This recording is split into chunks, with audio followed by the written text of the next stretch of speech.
Assalamualaikum warahmatullahi wabarakatuh.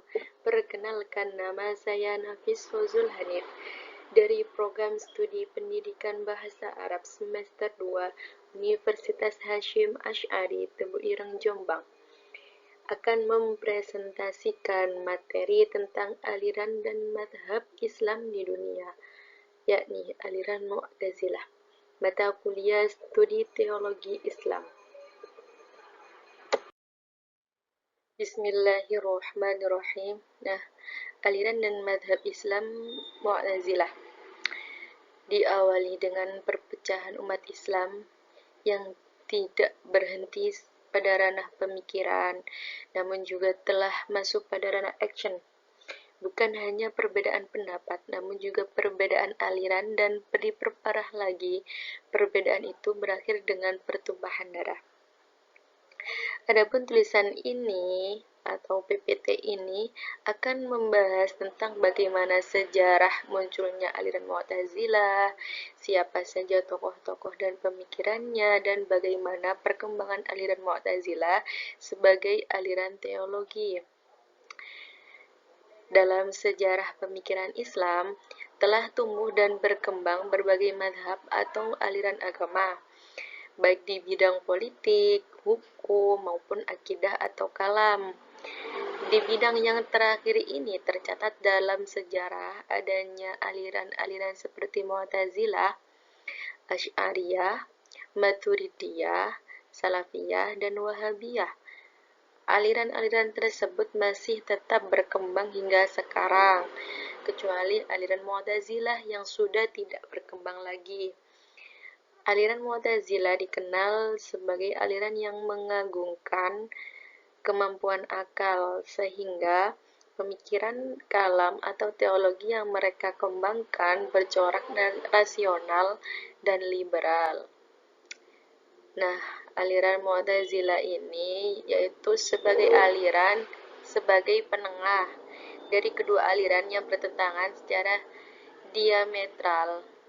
Menurut Mu'tazilah, orang mukmin yang melakukan dosa besar tidaklah menjadi kafir dan tidak pula menjadi mukmin, tetapi menurut mereka berada di antara mukmin dan kafir, yakni fasik atau fasik.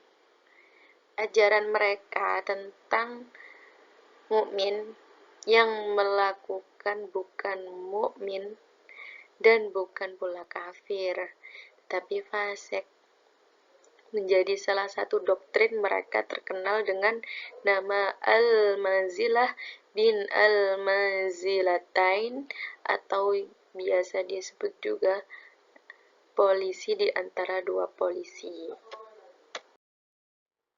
Selanjutnya yaitu sejarah lainnya Mu'tazilah. Mu'tazilah ini secara harfiah, kata Mu'tazilah berasal dari kata i'tazala yang berarti berpisah atau memisahkan diri, yang berarti juga menjauh atau memisahkan diri. Sedangkan menurut istilah, Mu'tazilah dapat menunjukkan kepada dua golongan. Golongan pertama muncul sebagai respon politik murni. Pada mulanya, golongan ini tumbuh sebagai kaum netral politik, khususnya dalam artian sikap yang lunak dalam menengahi pertentangan antara Ali bin Abi Thalib dan lawan-lawannya, terutama dengan Muawiyah, Aisyah, dan Abdullah bin Zubair. Golongan kedua muncul sebagai respon persoalan teologis yang berkembang di kalangan Khawarij dan Mu'tazilah. Sarastani berpendapat bahwa awal mula kemunculan Mu'tazilah dimulai dari dialog antara Wasil bin Atha dengan Hasan al-Basyri sebagai berikut. Pada suatu hari, Wasil bin Atha datang menemui Hasan al-Basyri dan berkata, "Wahai pemuka agama, telah lahir di zaman kita ini sekelompok manusia yang mengkafirkan setiap orang yang mengkafirkan dosa besar. Dosa besar menurutnya yang menyebabkan kekafiran dari kelompok ini adalah Khawarij. Ada lagi, sekelompok manusia yang menyerahkan urusannya kepada Allah tentang orang yang berbuat dosa besar. Menurut mereka, dosa besar tidak mempengaruhi iman, karena perbuatan menurut mereka bukan termasuk rukun iman. Iman tidak akan rusak karena berbuat dosa besar. Demikian juga ketaatan tidak dipengaruhi oleh kekafiran. Kelompok ini disebut Murji'ah.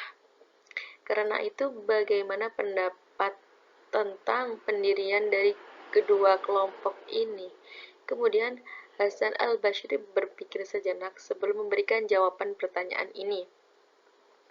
Namun Wasil bin Atha lebih dahulu menjawab pertanyaannya sendiri, lalu berkata, "Kukatakan orang yang melakukan dosa besar masih dianggap beriman dan juga bukan kafir." Setelah mengucapkan ucapan itu, Wasil bin Atha keluar dari masjid dan memisahkan diri dari kelompok Hasan al-Bashri. Dan ia mempertahankan pendiriannya di hadapan murid-murid Hasan al-Bashri. Kemudian Hasan al-Bashri berkata, "Telah memisahkan diri Wasil bin Atha dari kelompok kita. Karena itu Wasil dan rekan-rekannya yang sama pendiriannya dinamakan Mu'tazilah, yaitu orang-orang yang memisahkan diri." Nah, jawaban Wasil bin Atha di atas menunjukkan bahwa pendapatnya tentang pelaku dosa besar berbeda pendapat dengan pendapat Khawarij dan Murji'ah. Ia menegaskan bahwa pelaku dosa besar ada di antara dua tempat, yakni antara iman dan kufur. Sejak kejadian itu, Wasil dan rekan-rekannya yang sama pendirinya disebut sebagai Mu'tazilah, dan lama-kelamaan sebutan Mu'tazilah diterima Wasil bin Atha dan pengikutnya. Dari sini, aliran Mu'tazilah benar-benar telah tumbuh sebagai aliran teologi yang tersendiri di antara aliran-aliran teologi yang lain, berbeda jauh dengan aliran teologi lainnya. Mu'tazilah secara tegas mengatakan bahwa manusia sepenuhnya memiliki kebebasan sendiri untuk bertindak. Mu'tazilah juga mempunyai sebutan lain, yaitu Al-Mu'attilah, karena golongan Mu'tazilah berpendapat bahwa Tuhan tidak mempunyai sifat, dalam arti sifat mempunyai wujud di luar zat Tuhan.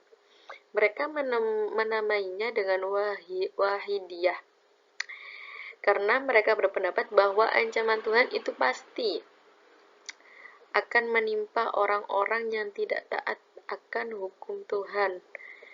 Sebutan Al-Mu'attilah ini diberikan oleh golongan Ahlussunnah wal Jamaah kepada aliran Mu'tazilah sebagai ejekan. Mula-mula sebutan itu diberikan kepada aliran Jahmiyah karena Jahm bin Safwan mengosongkan Tuhan dari sifat-sifatnya. Karena persoalan sifat-sifat Tuhan diambil dari aliran Mu'tazilah, mereka juga disebut Mu'tazilah. Namun orang-orang Mu'tazilah lebih sering disebut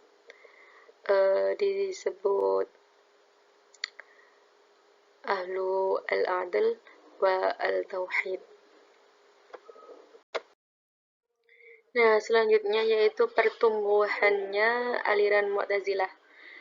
Kaum Mu'tazilah merupakan sekelompok manusia yang pernah menggemparkan dunia Islam selama lebih dari 300 tahun akibat fatwa-fatwa mereka yang menghebohkan.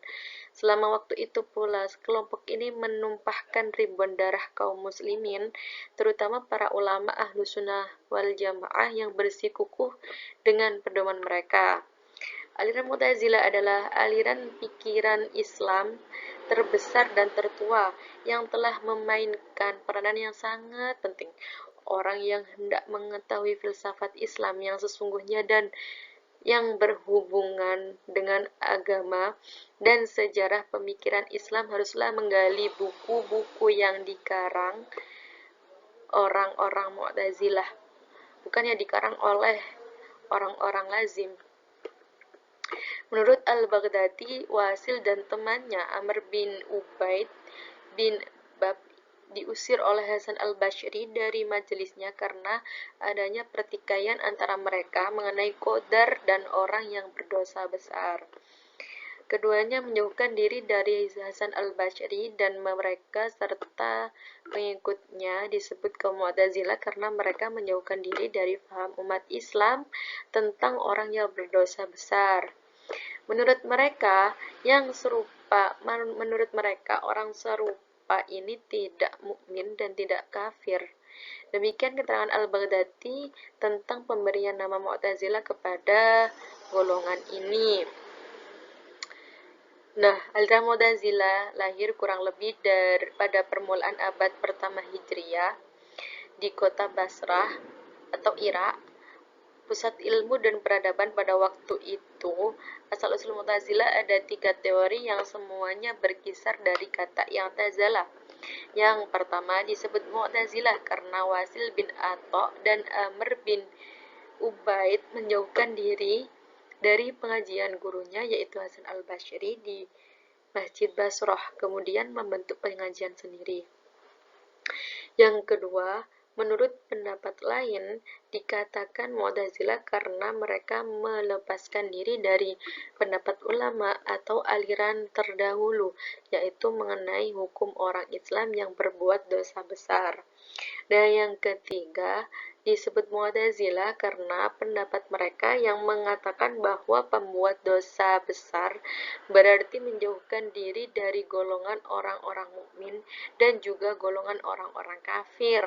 Jadi Mu'tazilah adalah sifat dari si pembuat dosa besar yang menjauhkan diri dari orang mukmin dan orang kafir. Nah, aliran Mu'tazilah adalah aliran pikiran Islam terbesar dan tertua yang telah memainkan sangat penting orang yang tidak mengetahui filsafat Islam yang sesungguhnya dan berhubungan dengan agama dan sejarah pemikiran Islam haruslah menggali buku-buku yang dikarang orang-orang Mu'tazilah, bukan yang dikarang oleh orang-orang lazim. Nah, fenomena Mu'tazilah memang sudah merupakan hal yang tidak dapat dihindari seiring perkembangan pluralisme dalam dunia Islam yang melahirkan berbagai interpretasi yang berbeda terhadap kandungan dasar ajaran Islam. Tampaknya ini sudah merupakan fenomena alamiah yang mesti terjadi dan disinyalir timbulnya perbedaan merupakan rahmat dan karunia tersendiri bagi agama ini agar terjadi kompetisi dalam upaya meraih kebaikan. Tidak mengherankan barangkali kalau kemudian Mu'tazilah lebih banyak menarik perhatian di kalangan ilmuwan Eropa pada abad ke-19 karena mereka percaya kepada kebebasan berpikir. Mereka lebih memperoleh simpati di bidang aliran Sunni yang terlihat buku atau mapan, namun mereka sama sekali bukan pemikir bebas atau rasionalis murni sebagaimana kadang-kadang dituduhkan yang merupakan salah seorang pendiri madhab hukum Islam, mengakui bahwa Mu'tazilah bukan hanya merupakan golongan ilmu agama yang merupakan ciri utamanya, melainkan juga para ahli hukum dan hakim yang terpisah daripada yang normal. Nah, selanjutnya yaitu perkembangan aliran Mu'tazilah. Nah, secara umum, aliran Mu'tazilah melewati 2 fase yang berbeda. Fase yang pertama yaitu fase Abbasiyah yang terjadi pada tahun 100 Hijriah sampai 237 Masehi dan fase yang kedua yaitu fase Bani Buwayhi yang terjadi pada tahun 334 Hijriah. Generasi pertama mereka hidup di bawah pemerintahan Bani Umayyah untuk waktu yang tidak terlalu lama. Kemudian memenuhi zaman awal Daulah Abbasiyah dengan aktivitas, gerak, teori, diskusi, dan pembelaan terhadap agama dalam suasana yang dipenuhi oleh pemikiran baru. Dimulai dari Basrah, kemudian di sini berdiri cabang sampai ke Baghdad. Orang-orang Mu'tazilah Bashrah bersikap hati-hati dalam menghadapi masalah politik. Tetapi kelompok Mu'tazilah Baghdad justru melibatkan jauh dalam politik. Mereka ambil bagian dalam menyulut dan mengobarkan api inkuisi bahwa Al-Quran adalah makhluk. Memang, pada awalnya Mu'tazilah menghabiskan waktu sekitar 2 abad untuk tidak mendukung sikap bermadzhab, mengutamakan sikap netral dalam pendapat dan tindakan. Konon ini merupakan salah satu sebab mengapa mereka disebut Mu'tazilah. Mu'tazilah ini mengisolir diri dalam menanggapi problematika imamah sebagai sumber perpecahan pertama, tetapi mengambil sikap teguh dengan mengajukan teori al-mazilah bainal mazalatain. Akan tetapi di bawah tekanan Asy'ariyah, nampaknya mereka berlindung pada Bani Buwayyi, pada Bani Buwayyi. Aliran Mu'tazilah terpecah menjadi 2 golongan. Golongan yang pertama yaitu disebut Mu'tazilah 1, muncul sebagai respon politik murni. Golongan ini tumbuh sebagai kaum netral politik, khususnya dalam arti bersikap lunak dalam menangani pertentangan antara Ali bin Abi Thalib dan lawan-lawannya, terutama Muawiyah, Aisyah, dan Abdullah bin Zubair. Golongan ini yang mula-mula disebut kaum Mu'tazilah karena mereka menjauhkan diri dari pertikaian masalah khalifah. Kelompok ini bersifat netral politik tanpa stigma teologis seperti yang ada pada kaum Mu'tazilah yang tumbuh di kemudian hari. Nah, golongan yang kedua yaitu disebut Mu'tazilah 2, muncul sebagai respon persoalan teologis yang berkembang di kalangan Khawarij dan Murji'ah akibat adanya peristiwa tahkim. Golongan ini muncul karena mereka berbeda pendapat dengan golongan Khawarij dan Murji'ah tentang pemberian status kafir kepada yang berbuat dosa besar. Nah, Mu'tazilah 2 inilah yang dikaji dalam bab ini, yang sejarah kemunculannya memiliki banyak versi. Kaum Mu'tazilah sudah tidak ada lagi. Mereka mendapat tantangan keras dari umat Islam lain setelah mereka berusaha di abad ke-9 untuk memaksa faham-faham mereka dengan kekerasan pada umat Islam yang ada pada saat itu.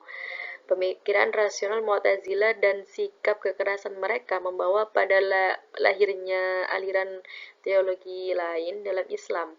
Aliran itu timbul untuk menjadi tantangan bagi aliran yang bercorak rasional dan liberal tersebut. Nah, selanjutnya poin yang keempat yaitu pokok ajaran Mu'tazilah. Yang pertama yaitu at-tauhid atau keesaan.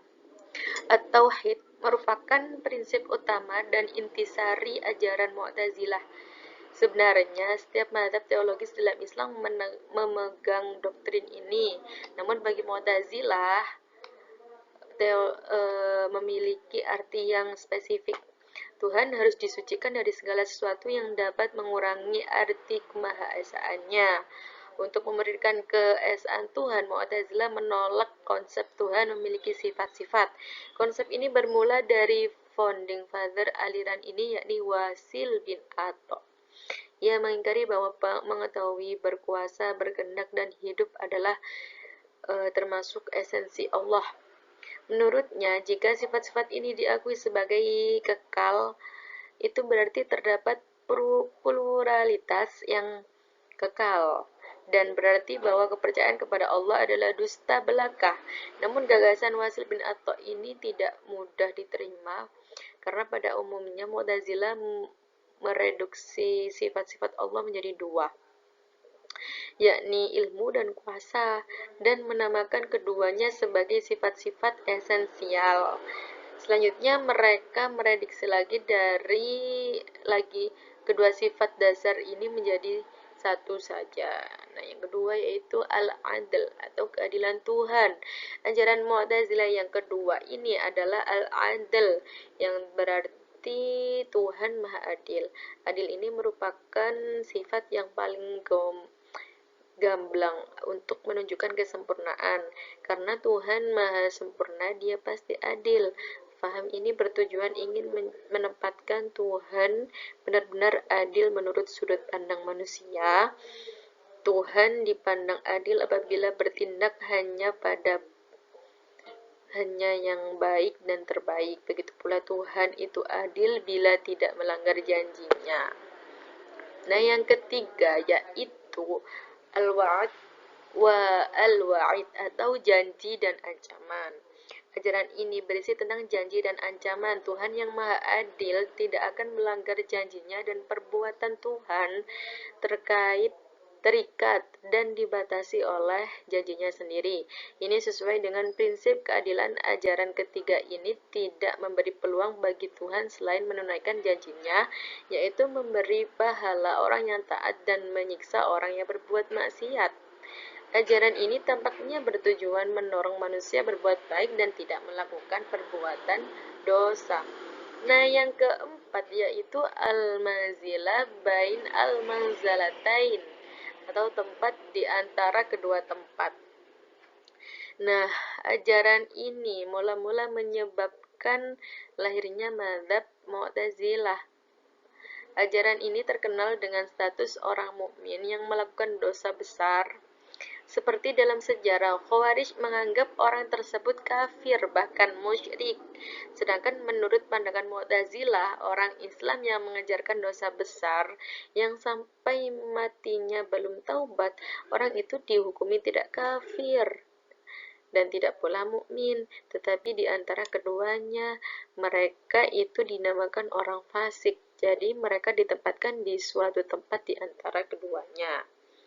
Nah, ajaran yang kelima adalah al-amr bil al-ma'ruf wa nahi an munkar atau bisa disebut amar ma'ruf nahi munkar, menyuruh kebaikan dan melarang keburukan.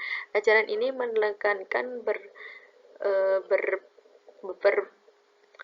berpihak kepada kebenaran dan kebaikan. Ini merupakan konsekuensi logis dari keimanan seseorang. Pengakuan keimanan harus dibuktikan dengan perbuatan baik, di antaranya dengan menyuruh orang berbuat baik dan mencegahnya dari kejahatan.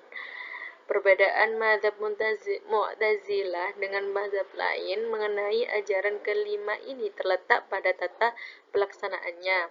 Menurut Mu'tazilah, jika memang diperlukan kekerasan dapat ditempuh untuk mewujudkan ajaran tersebut. Selanjutnya yaitu tokoh dan pengaruhnya. Yang pertama yaitu Wasil bin Atha. Wasil bin Atha adalah orang pertama yang meletakkan kerangka dasar ajaran Mu'tazilah. Dan yang kedua yaitu Abu Huzail bin Alaf. Beliau merupakan seorang pengikut aliran Wasil bin Atha yang mendirikan sekolah Mu'tazilah yang pertama di kota Basrah. Lewat sekolah ini, pemikiran Mu'tazilah dikaji dan dikembangkan. Nah, yang nomor 3 itu Al-Jubai. Al-Jubai adalah guru Abu Hasan Al-Asy'ari, pendiri aliran Al-Asy'ariyah. Pendapatnya yang masyhur adalah mengenai kalam Allah Subhanahu wa taala, sifat Allah Subhanahu wa taala, kewajiban manusia dan daya akal. Mengenai sifat Allah, ia menerangkan bahwa Tuhan tidak mempunyai sifat. Kalau dikatakan Tuhan berkuasa, berkehendak, dan mengetahui, berarti ia berkuasa, berkehendak, dan mengetahui melalui esensinya, bukan dengan sifatnya. Yang keempat yaitu An-Nazam. An-Nazam pendapatnya yang terpenting adalah mengenai pendidikan, mengenai tentang keadilan Tuhan, karena Tuhan itu maha adil, ia tidak berkuasa untuk berlaku zalim. Yang kelima yaitu Muammar bin Abbad. Muammar bin Abbad adalah pendiri Mu'tazilah aliran Baghdad. Pendapatnya tentang kepercayaan pada hukum alam. Pendapatnya ini sama dengan berpendapat Al-Jahiz yang mengatakan bahwa Tuhan hanya menciptakan benda-benda dan materi. Untuk yang ketiga, yang keenam yaitu Al-Jahiz. Dalam tulisan-tulisan Al-Jahiz, Abu Usman bin Bahar dijumpai paham naturalis atau kepercayaan dan akan hukum alam yang oleh kaum Mu'tazilah disebut sunnah Allah. Ia antara lain menjelaskan bahwa perbuatan-perbuatan manusia tidaklah sepenuhnya diwujudkan oleh manusia itu sendiri, melainkan ada pengaruh hukum alam. Nah, yang ketujuh yaitu Bishr al-Mu'tamir. Ajarannya yang penting menyangkut pertanggungjawaban manusia. Anak kecil baginya tidak dimintai pertanggungjawaban atas perbuatannya di akhirat kelak karena ia belum mukallaf. Selanjutnya yaitu Abu Musa al-Mudarrar. Abu Musa al-Mudarrar ini adalah dianggap sebagai pemimpin Mu'tazilah yang sangat ekstrim karena pendapatnya yang mudah mengkafirkan orang lain. Menurut Sarastani, ia menuduh kafir semua orang yang mempercayai kekodiman Al-Quran. Yang terakhir yaitu Hisam bin Amr bin Al-Fuati. Ia berpendapat bahwa apa yang dinamakan surga dan neraka hanyalah ilusi, belum ada wujudnya sekarang.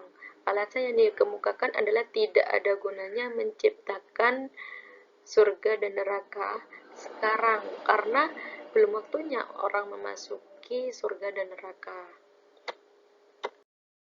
Alhamdulillahirrabbilalamin, telah selesai presentasi saya tentang salah satu aliran dan madhab Islam di dunia, yaitu aliran Mu'tazilah. Semoga bisa bermanfaat kepada yang mendengarkan, dan mohon maaf yang sebesar-besarnya apabila ada salah kata dan ucapan dari saya. Terima kasih, mohon maaf. Wassalamualaikum warahmatullahi wabarakatuh.